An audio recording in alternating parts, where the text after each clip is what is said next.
嚟到嘅呢條題目就想佢哋證明翻呢個 triangle ABC 就會係同另外一個三角形咧就會係 similar 噶。咁對於呢幅圖咧方便起見，我就將佢拆翻開做兩個。咁我哋就先有呢個 triangle ABC，佢邊長分別就會係16、12.8同埋呢個8啦，以及細三角形咧就會係 triangle ACD，邊長分別就會係5、8同埋10。咁一般嚟講咧，我哋就會睇翻啦。而家我哋用緊嘅 reason 咧，明顯就係用緊 free size proportional 嘅，因為佢已經俾晒所有嘅邊長。咁但係點樣可以方便啲同學去揾翻佢邊條邊對邊條邊咧？咁一般嚟講，我都會見同咧就先 highlight 咗最長嗰對邊嘅，最長嗰對邊。咁我而家就用綠色。咁然之後最短嗰對咧，我就用橙色。咁剩低嗰對咧就會係藍色呢一對啦。咁所以我哋就變相睇翻啦。如果我哋講 triangle ABC 的話咧，咁你就自己行一次啦。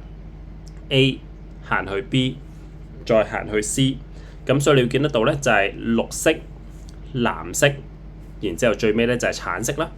咁你再嚟多次啦。A、B、C。咁所以我哋變相咧就要綠色、藍色、橙色啊嘛。咁所以我哋喺右手邊呢個三角形咧就係綠色、藍色、橙色。所以對應緊嘅三角形咧就係 triangle DCA 啊。好啦，咁我哋喺呢一度咧亦都寫翻，今次咧就會 triangle DCA。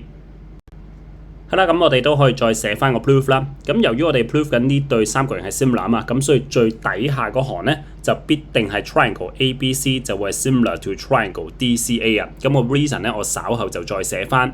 好啦，而家我哋就明知道佢哋三對 ratio 咧就一定係相等㗎啦。咁但係都要證明一次俾佢睇嘅。咁首先我就攞最長嗰對邊先。咁我哋就有 AB， 然之後咧 AB 就係 over 緊呢個 DC。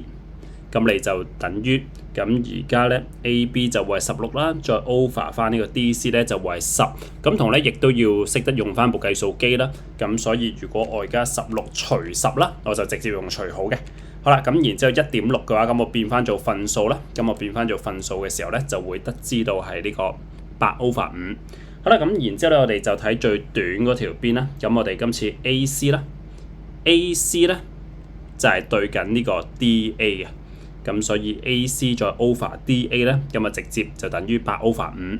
咁剩低嗰對邊咧，咁就會係 BC over。今次咧 BC 就會 over 緊呢個 CA。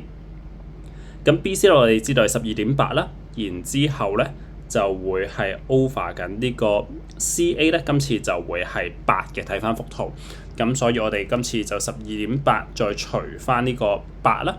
咁同樣地變翻做分數嘅話咧，你會見得到係8 over 5。咁我哋有咗呢三樣嘢咧，我哋就證明得到啦。而家咧我就計翻數，計咗 AB over DC 就等於 AC over DA， 就再等於呢個 BC over CA。嗱，我哋本身唔知嘅，我哋就計出嚟，計到而家呢三個 fraction 都會係等於呢個8 over 5。咁我哋由於已經符合得到呢個條件，咁因此咧呢兩個三角形咧就會係 similar 啦，而當中個原因咧就會係 free size proportional。咁呢個咧就會係第三條嘅 solution 啦。